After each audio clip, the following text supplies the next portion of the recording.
Erik Horne here with my esteemed colleagues at Andscape, Clinton Yates, Jean-Jacques Taylor, president of JJT Media Group, and columnist Bill Rhoden. And before we got on, JJT was asking me, Erik, why do you have a jacket on, man? What's going on? What? Why are you wearing the jacket? You know why, guys? No, I didn't just come outside from the cold. I'm getting frozen out just like the rest of these black coaches in the NFL. That's why I got my jacket on, guys, okay? It's frigid out here. Bill's got on a vest. Clinton, you got your layers on. I do have my layers on. I do, yeah. JJT, you're a little too comfortable for my liking.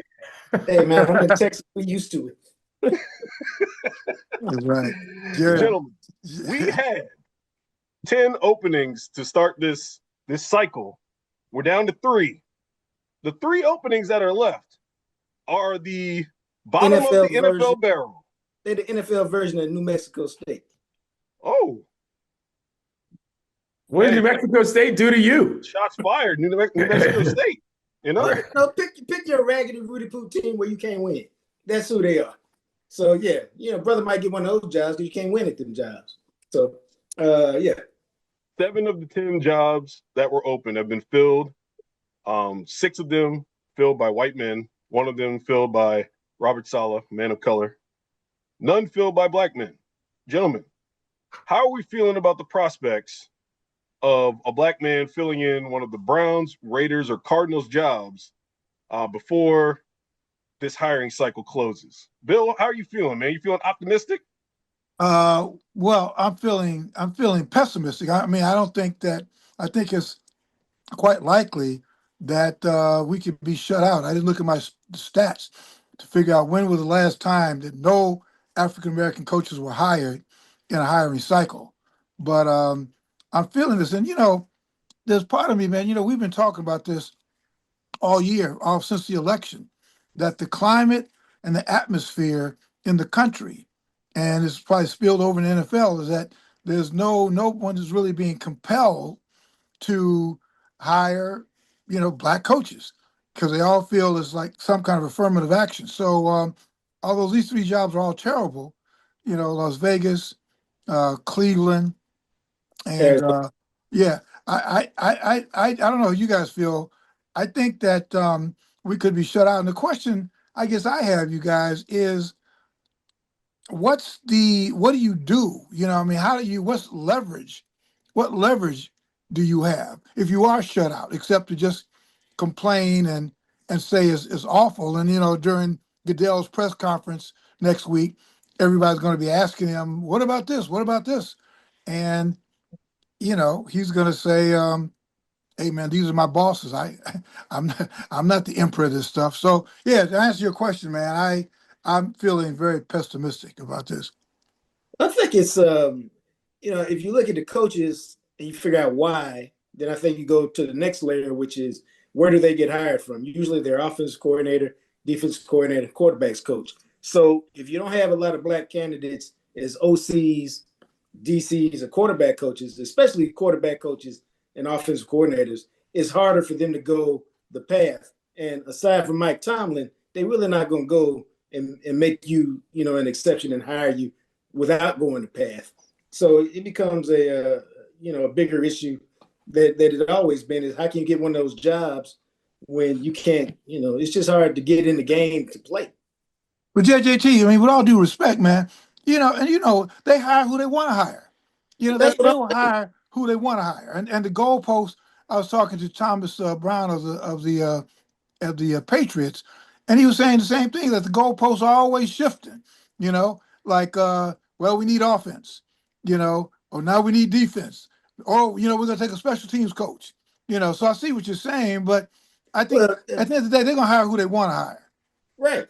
My point is, because they hire who they want to hire, your best way to get in is to go through the process that they have set up, even if they move the goalposts, because sometimes they let one of them slip through.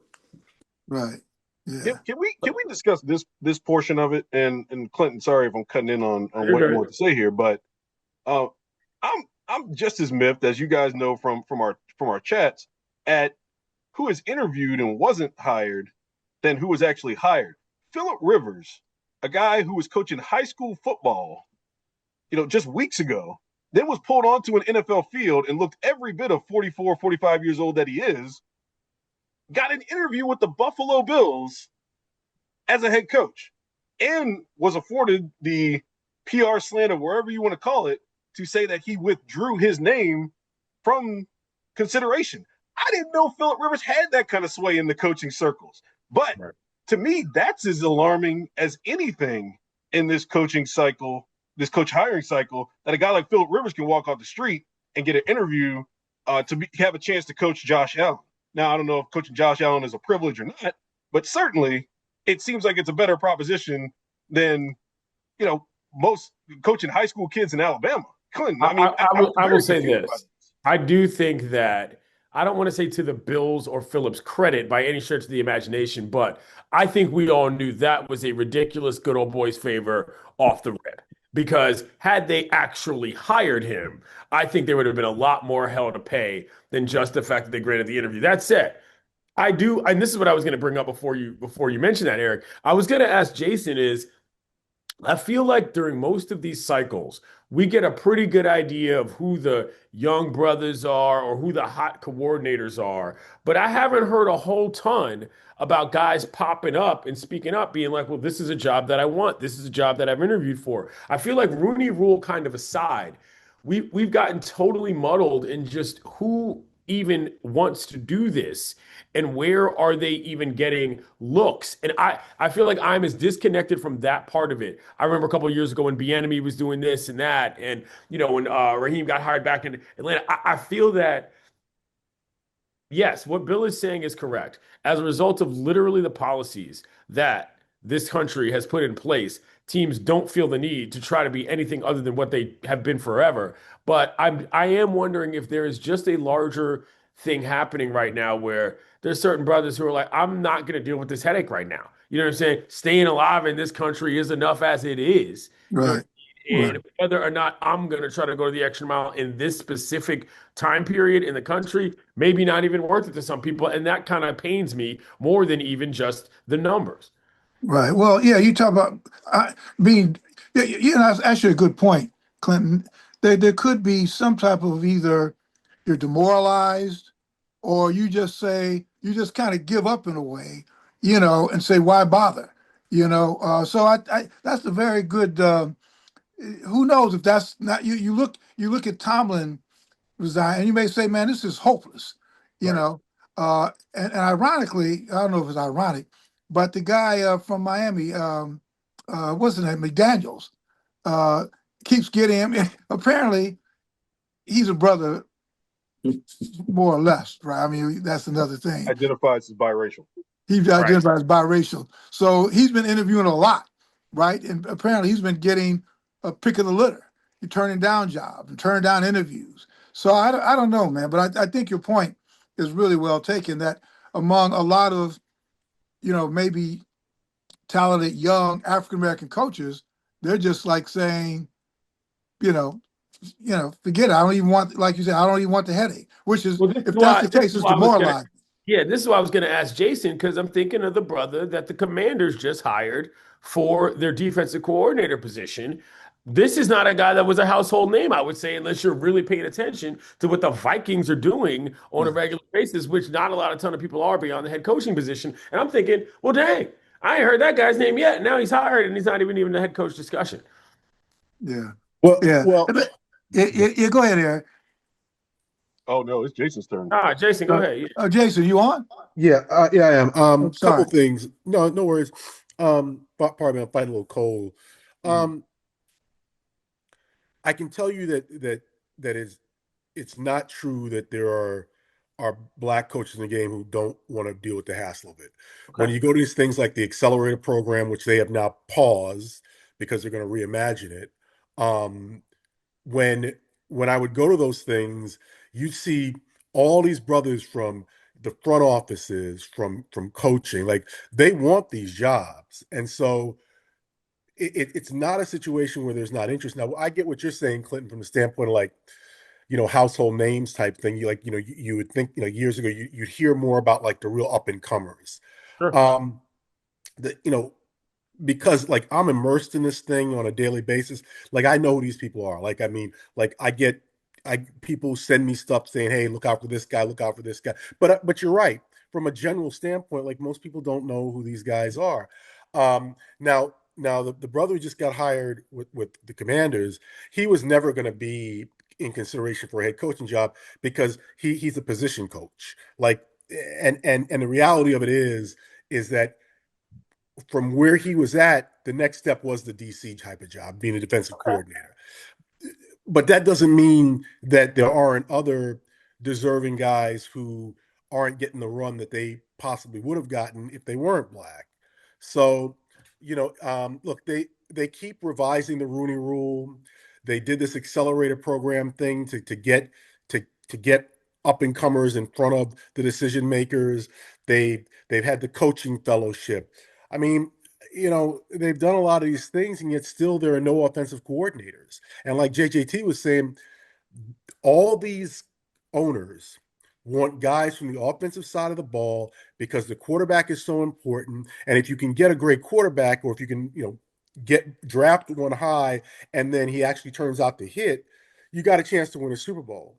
And the ironic thing about this whole thing is, for me, the player who has put the most pressure on this process over the last 5 to 8 years is Patrick Mahomes.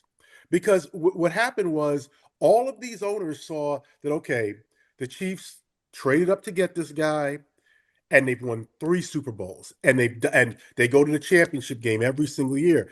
And the reality of it is that it's why McDermott just got fired in Buffalo.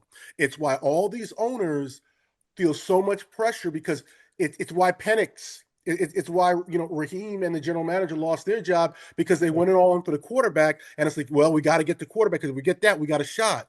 So it's a messed up situation in terms of African Americans trying to advance their careers in coaching, to become head coaches, heck, to even become offensive coordinators, because the path just isn't there right now. And I do think, last thing I'll say, I do think Vance Joseph, I believe, will get one of those jobs. I think I think he will get either the Cardinals job or potentially the Raiders job. But if he doesn't get one of those, then black coaches are going to be shut out. Let me ask you real quick, Jay Reid, what is the best one of those jobs, in your opinion, between the Browns, the Raiders, and the Cardinals? The Broncos DC. Was that the Broncos DC job? Right. It's the Browns' job, because they've got a Pro Bowl quarterback. Okay, all right, Bill. I didn't ask you. I'm asking JC. Thank you very much for getting ahead of himself. Clinton, let me say this. Yeah. He was the DC in Arizona previously. I've been told that there are people there who still like him. Okay. The Raiders situation, I mean, the Raiders been rebuilding since 20 years now? 20 years, yeah. And the Browns situation, I mean, look, they want you to take the SAT and the ACT, and it's like, I don't know if that, I get the analytics stuff, but I don't know if that's a situation that's ever going to get right. Because why? Because it hasn't been right. You wrote about it when we went to do Shedeur's game. It ain't been right for 100 years now. Right. So I would say Arizona is the best of the 3 jobs, but I ain't saying that's saying much. Okay. Skinniest fat guy.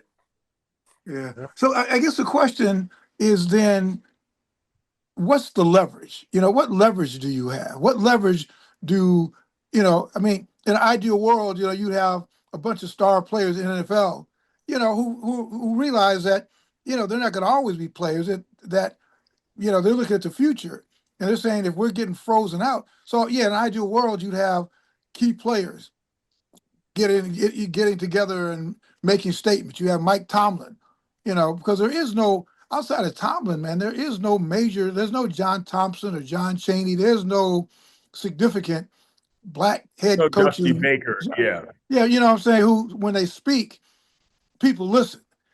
So I guess the question is, what is the leverage other than to, I don't know, wait for some type of consciousness to sink in? I don't think there is any leverage. I mean, look at Brian Flores. He's kind of DC who should get a job after what his defense did this year. He can't really get a sniff right now.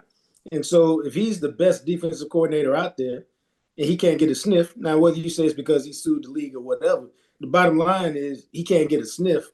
it makes it awfully hard for anybody else to look at it and say, wow, we can get a sniff. Or better yet, if you look at Flores and you look at Kaepernick and you say, this is what happens to black people who speak out. Right. I don't know if I want to be the sacrifice. I'm not feeling that Kurt Flood thing. That ain't me. Right. The other side of it, though, and the more I think about the Flores situation, the more I realize that that didn't get summarily dismissed out of hand. Like the Dolphins look bad, and there is an element, I think, of other teams that might say, you know what? I don't know that I want to get caught up discriminating against the brother, because I might end up going and getting sued my damn self. You know what I'm saying? Like, it is not out of the realm of possibility that the actual veracity of Flores's lawsuit didn't just hurt him, but potentially hurt other people in terms of damage control down the line that NFL teams are projecting onto themselves, knowing full well how they run their own operations, or an owner knowing full well who he is himself. I'm hearing rumors that Josh Allen is sitting in on head coaching interviews in Buffalo or whatever. And the fact that we can sit here and probably say, what, no way Buffalo is ever going to consider hiring a brother. You know what I'm saying? Like, I feel like that tells you all you need to know about the current climate. Yeah. Yeah. Well, the demoralizing answer is that there's no leverage. There's no leverage. But here it is. You've got a labor pool that's about, I don't know what, Jason, between 60 to 70% black players. Mm-hmm. But you have these owners that are so confident or arrogant that they can say, it doesn't matter. It doesn't matter that we got this black labor force. We're gonna basically tell them that we ain't hiring you guys. We're not hiring you to be the face of our program, and there's nothing you can do to make us do it. Well, I'll say one thing, Bill. I think there is something that could move the needle to a degree, but it's never going to happen. If Patrick Mahomes, Lamar Jackson, Dak Prescott, C.J. Stroud, who else do we have? Tua. No, not Tua. But here's the thing. If Mahomes, Prescott, Lamar, and CJ, and he's still kind of young, but if those three held a press conference like Jim Brown and Kareem Abdul-Jabbar held back in the day, and said, you know what, what's happening here is wrong, and we want to have opportunities to potentially coach someday too, and we're calling on the owners of the NFL to make real changes to where it doesn't have to be like we're saying quotas, but we want to have real opportunities for these jobs. I'm not saying that would be, that all of a sudden half the league. No, I get it. Yeah. But I think that would be a pressure point. Of course, that's never going to happen because they don't, those three. And I'm not trying to single them out to say that they're wrong for this, because it's human nature to protect your bag first and foremost. Because if they did that, I mean, they're not going to starve, obviously, but it's going to bring a level of scrutiny. I mean, when Patrick Mahomes said Black Lives Matter, people were furious about that. Okay, Lamar never speaks out on these issues about anything. My knowledge. So, and I don't know if Dak does either. JJT, you might be better, answer that one than me. He talks about mental health, but he tries to stay away from political issues. Yeah. So there you have it. And probably take it a step further. The thing that made the Cleveland summit compelling is that it was across sports. You had Bill Russell, Kareem, Jim Brown. It was a group of black athletes, speaking out. So I mean, you're right. If you would filter in LeBron or some other people, but like you said, I think this is not the atmosphere, for that, time when I could see a situation where a brother wins the Super Bowl and gets on the stage and says something about it. I agree with Reid. The way that you would make a real deal, like people who are not even football fans would hear about this, would be some sort of consortium. But I don't think it's that crazy in the next 5 years. If a brother wins the Super Bowl, gets on stage and says, guess what? We got a real problem here. I might be a champion, but keep this in mind, and keeps it moving. That doesn't seem as far away to me as it might to some other people. Well, look what they did to Al Shire of the Texans when on his what was it, on his helmet or somewhere he put stop genocide, It was and his. and Yeah, like and the NFL immediately shut that down. So I think it gets back to the point: are people just saying, you know what, is it worth the headache? Is it Right. worth the hassle? And maybe this, in previous generations, and we see it now in terms of the protests. There are always some people saying, well, it is worth the hassle. It is Yeah. worth the headache. well, I look forward to Tua Tagovailoa making that statement for the Minnesota Vikings as the Right. 27 Super Bowl champs, Clinton. Guys, let's shift into something a little lighter that we had a fiery discussion about on the chat. Shedeur Sanders is a Pro Bowler, guys. Now, Yeah. granted, he wasn't the first choice or the second or the third, probably not the fourth, fifth, or sixth. A lot of QB injuries in the AFC, and some of the QBs happen to be playing in the Super Bowl, like Drake May.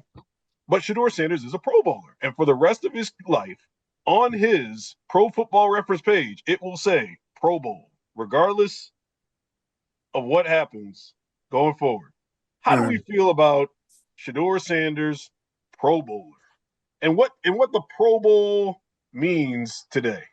I think it all comes down to people of a certain age. If you're like me and a Pro Bowl used to mean something for a minute, you're like, hey, as I put in the chat, I wouldn't even show up. But then you think about it further, and it ain't my Pro Bowl. It ain't my dad's Pro Bowl. It's a game. It's not even a game. So I haven't watched it literally. I can't tell you the last time I watched it. So it's probably been 15 years.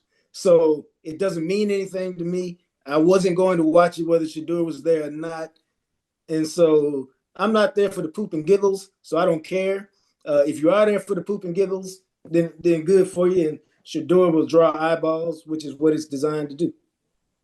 JJT, just real quick, the last time I watched the Pro Bowl was when Jerry Rice was complaining because Michael Irvin, the playmaker, was talking about, get me the ball because he wanted to win the MVP. This was when Dallas was in that, 3 Super Bowls before you. And it was like, the competition level, because the playmaker, and Rice was pissed because he's like, well, let's get Irvin the ball. Like, let's get Mike the ball. It was a game.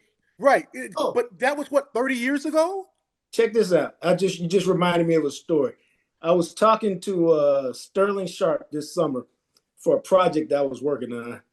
And he started telling stories, and I was asking about the Pro Bowl. And he said, dude, let me tell you, I was in a Pro Bowl with Mike. And he said, I was just there. I wasn't trying to hustle. I wasn't trying to play. I was just there. He said, and I ran a post route, and I just lollygagged through it. And Aikman missed the throw. He said, Aikman met me on the way back to the huddle and cussed me out. And Michael Irvin on the sideline just cracking up, talking about, you can't do that to my quarterback. He hit a play. And that tells you what it was like years ago. And so it ain't like that no more. And so you can't hold it to that standard. And, you just have to reminisce about the good old days, because those Pro Bowls have long since ended. Okay. All right. I feel like I have to. Now, here come the young guy. I feel like I have to jump in here. Respectfully, the Pro Bowl was never that cool. Like, the Pro Bowl was never something where I thought, even when as a young man, I'm gonna get geared. I mean, I remember Sean Taylor blew up some punter once at a Pro Bowl, and that was a highlight for years to come. And that's really probably the only actual Pro Bowl memory I have. It was cool because they wore different helmets with the same uniforms. That was it. That's not much here, though. But you used to watch the Pro Bowl. No, I didn't, man. I mean, the Pro Bowl. Get out of here. What I'm saying is this: there's a real issue the NFL has with what even is the purpose of the Pro Bowl in this regard. If I make a Pro Bowl and it makes me $500,000, but some other guy gets a Pro Bowl bid because 4 other people said no, well, then you're pitting the entertainment product against effectively the CBA, which is just a bad idea. Like, overall, they've got to figure out, what do they actually want this to be for their league? Not dissimilar to what I've said before about the NBA All-Star game. Name people All-Stars and then put whoever the hell you want in the game. You know what I mean? Like, there almost needs to be a separate sort of thing, especially if you're going to say, well, the game doesn't matter anymore. Well, if the game doesn't matter anymore, Right. who cares who's there? Right. You know what I mean? That's my just, issue with how they're doing this. You might just need to do it like you do the All-Pro team. You've been named. You're named to the All-Pro team. Your And name that's it. to the Pro Like, Bowl right. team. And the reason I say that is because I ain't never sat around no barbershop, no court, no nowhere, no backyard, and started arguing about Pro Bowl appearances as to why a guy was a good player. There's rings, there's MVPs, there's stats, but offhand Pro Bowl knowledge is not something that I think anybody in my generation is really utilizing like that. What? But Outside of they have been official using indication. it to get into the Hall of Fame. You're a 10-time Yeah. Pro, you're 8-time But Pro Bowl, you're Well, the All Pro, I think we're making a distinction. I mean, there's the All Pro team, which has Right. nothing to do No, with that's a going and playing. separate thing. Right. Absolutely. That's Yeah. what I'm saying. We need to Yeah. understand that the Pro Bowl is literally just a game. And it Right. is a different tier of achievement because there are so many alternates because guys don't go. But And there so would they be, but see, Clinton, I must say, so Clinton convinced me. He convinced me because my reaction was the old school reaction because I probably leaped into, instead of taking the Pro Bowl what it was, I'm thinking All Pro.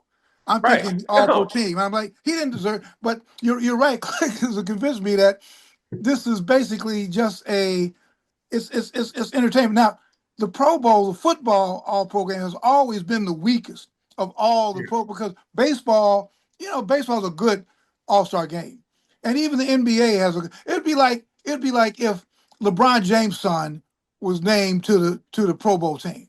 I mean, to the NBA All-Star game. People would be pissed off, Clinton, and you know it. People You're would be right. pissed off You're right. if You're if right. Bronny was named to the NBA All-Star Right. team, That's a right? good call. That's a good So, call. but I get you, man. Because here's my own contradiction. I was like, oh man, guess what? I'm gonna try to be there Right. because You're gonna watch Shedeur, it. you know. Yeah, exactly. So mission accomplished. Guys, before we get out of here, we got about 5 minutes. I want to hit on this real quickly. Reports out there that Deion Sanders has set up a system to fine his players at Colorado if they're late, different performance things and practice obligations that they need to adhere to, or they're going to get fined 100 here, 1,000 here. Guys, how do we feel about the notion of institutions or coaches being able to fine players in college who are essentially employees now because of NIL? But how do we feel about this? And is this a bad precedent? Is this legal, first of all? Right, is it legal? Officially, but not legal. It's going to work until the first player gets mad and transfers and files a lawsuit that says, I want the $22,000 back that you fined me because you had no right to fine me. And then a legal precedent gets set. Because Deion's not the only coach of the school with a fine system in place. He's just the only one who put it on social media. But you can't find people who are not in a union. This is why you have like a CBA in all the professional sports, and now these kids are essentially professionals. Okay, Yeah. and so it's what he's doing is illegal. But like what JJT said, other coaches have this in place too, but now the issue is Deion's put it out there. You can't do this, and what's going to happen is somebody's gonna get pissed and leave, or just leave because they all leave now, and that person files a lawsuit and not just wants the $22,000 in fines, but also wants damages. And I can't believe Colorado let this get out and is still moving forward with it. Yeah, that's the first thing, the legality of it. But I didn't realize. I mean, you're not everybody on a college team is getting paid. I mean, it's getting paid that kind of money where you could afford a $500 fine. So yeah, I mean, and sometimes, man, as much as I respect Deion, the more was political beliefs, sometimes the more I see of Deion, the less the less I start to like him. I'll take this a step farther. I don't know what he's considering for extensions or whatever, but I will be just fine if this contract ends and Deion says, thank you, this has been lovely. I'm going home. I'm going to rest. I'm going to watch my son. We're moving right along. I don't think there's any shame in that. I think that the way that this has progressed from a flash to a progress, to a development, to potentially an illegal situation, and I understand that it's not maybe immoral, but it is not with the rules. It might be time to just move on and say, hey, I tried it. I did it my way. These are the results. Nothing wrong with that. I'm closer to Bill on this than I am to anything else in terms of thinking Colorado's going to run a Big 12 or whatever. I didn't even care about that. I was more concerned with what the impression he was going to make on America for how he did it his way was. And I think he's made that impression. Right. And I don't necessarily think it's going to get much better going forward at Colorado. Right. Yeah. No, well said. Let's close the book. Yeah, exactly. We've all done well. You know, Right, we've all done well. Everybody's going to the beach. Now let's close. Let's close the book. What about Aflac, man? Aflac's not going to want to close the book. It's like, come on, Colorado ain't gonna want to close the book. Come Well, I on, don't Prime. know. We got money on this, Prime. He has another season like this. I think Clinton is right. I think that this story that we all enjoyed, we get to the final chapter. I think we get to the final chapter of this. And there's no shame in that. You know, there's no shame in that. Until Shedeur Sanders is the starting quarterback of the Arizona Cardinals next season. Okay. Oh God. All right, goodbye. Hey, he is a Pro Bowler. He's a Pro Bowler. He's a Pro Bowler. Let me ask you a serious question. If I asked you who your favorite football player of all time was, would you know offhand how many Pro Bowls they made? Yeah. Probably not. I would. Really?